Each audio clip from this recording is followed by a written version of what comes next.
Okay, let's dive in. There's this moment, right? For so many families, it feels huge, maybe even a bit, well, scary for the wallet.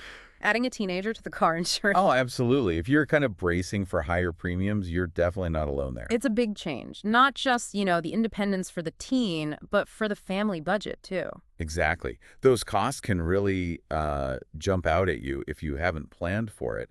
So understanding when you need the coverage, what it might cost, and how to maybe soften the blow, that's really key. And that's exactly what we're doing in this deep dive. We've got this source material, a parent's guide, some info from an insurance service, and we're going to pull out the important stuff. The goal is to help you figure out the when, face the how much, and find those practical saving tips, all based on what these sources say. Right. The sources basically ask, does my teenager need insurance to drive my car? And we want to help you think through that answer using this info as our guide. So let's tackle that first big question from the material.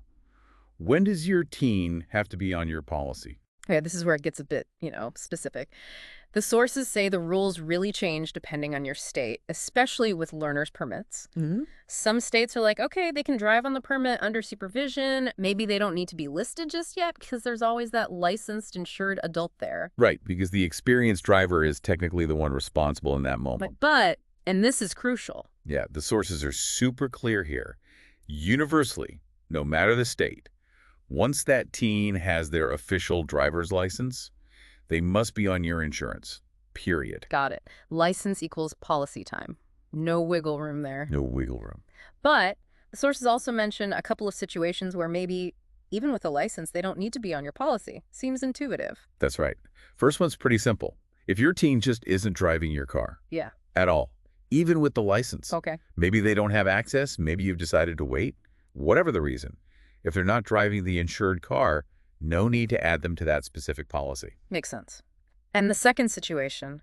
The sources say you could get a totally separate insurance policy just for the teen driver. Oh, interesting. Now, they do point out, and this is important, adding them to your existing family policy. That's usually cheaper, like significantly cheaper most times. Right.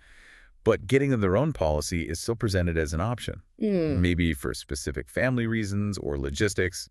It might make sense for some. Okay, so that covers the when and the main exceptions. Now, let's get to the big one. The question probably everyone's thinking about, and honestly, where things get really interesting budget-wise. Yeah, the cost. How much does adding that teen driver actually bump up the premiums? This is definitely where people feel the impact. And the sources say, look, the exact amount depends on a few things. Like what? Well, the kind of car the teen drives, for starters. Also, just the general cost of insurance where you live, your state, your city, and really importantly, what discounts your specific insurance company offers. Okay.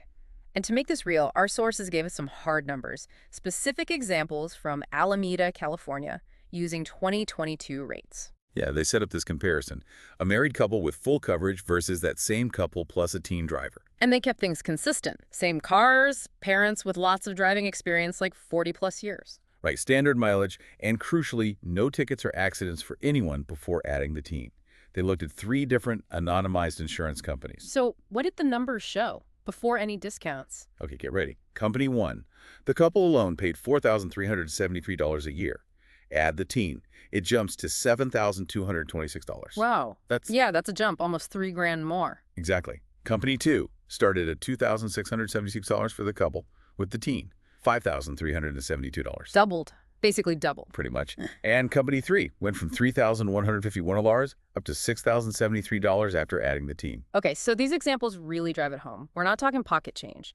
Adding a teen can be a major financial shift, maybe doubling your cost or even more, and that's before looking for savings. Precisely. Seeing those figures makes this next part absolutely critical. How could you actually manage that increase? Which leads us nicely to the good news the sources bring up. Yes, the initial sticker shock is real, but insurance companies do often reward responsible teen drivers or responsible families. There are definitely strategies. The sources lay out several ways to potentially save. Like what? What are the main ones? Okay, first up is the good student discount. Pretty common one. If your teen keeps their grades up, usually looking for a B average or better, you can often get a discount. That makes sense. Ties responsibility in school to potential responsibility on the road. Kind of the idea, yeah. Then there's the driving education course discount. if your team completes an approved driver's ed program. Not just learning the rules, but actually saving money, too. Exactly. Insurers see it as reducing risk. Another one is using a telematics program. Ah, those little devices or apps that track driving. Right. They monitor things like how fast you drive, sudden braking, that sort of thing. Smooth, safe driving habits recorded by the device can lead to pretty good discounts. So tech can help prove you're a safe driver. What else? The away at college discount. This is a big one for some families. If your teen goes to college, say, over 100 miles away and doesn't take a car. Their driving risk plummets, basically. Right. So the insurer lowers the premium, sometimes significantly, while they're away at school without regular access to the car. Okay, good to know. And finally, the sources mention what they actually call the biggest discount overall. And it's simple. Time.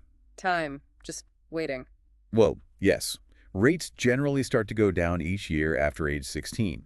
As teens get more experience behind the wheel, statistically, their accident risk decreases. Ah, okay. So patience and safe driving literally pays off over the years. It does. Experience counts. That's helpful. Now, the source material also gave a very specific local example, an insurance agency called Ortega Insurance Services. Yeah, that was included as just, an example found in the sources. They're based in North Chicago. And they had a specific offer mentioned for Waukegan teens, something about saving 40%. Yes, that was highlighted. And also an offer for a free teen driver audit, which sounds interesting. The source even listed their phone number, 847-696-6459, and mentioned they're on social media, Facebook, Instagram, X. And findable on Google Maps by searching Ortega Insurance 2302.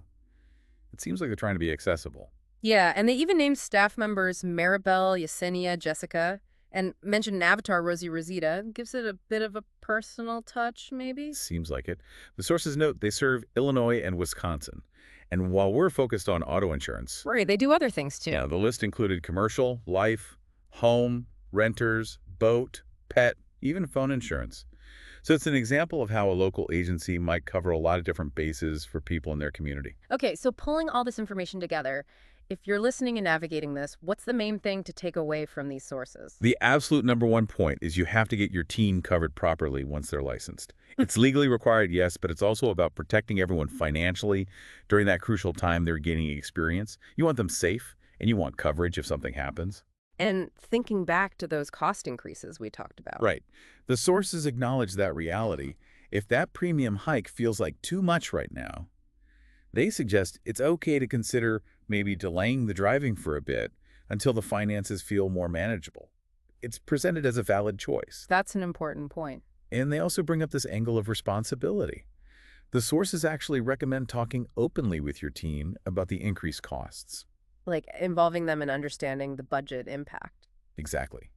Even suggesting maybe that the teen could contribute something towards the higher premium, not just to share the cost, but framed as a way to really understand the financial weight of driving and hopefully encourage them to be extra careful out there. That definitely reframes it from just paying a bill to more of a life lesson. Yeah, connecting the privilege of driving with the real-world costs and responsibilities. So a final thought then for you listening, kind of building on that idea. Maybe think about how dealing with the insurance part, talking about the costs, looking for those discounts together, maybe even figuring out how the teen could contribute, how that whole process could actually be a really powerful practical lesson in financial literacy. It connects independence with tangible responsibility in a way not much else does at that age. Yeah. A real-world example of how things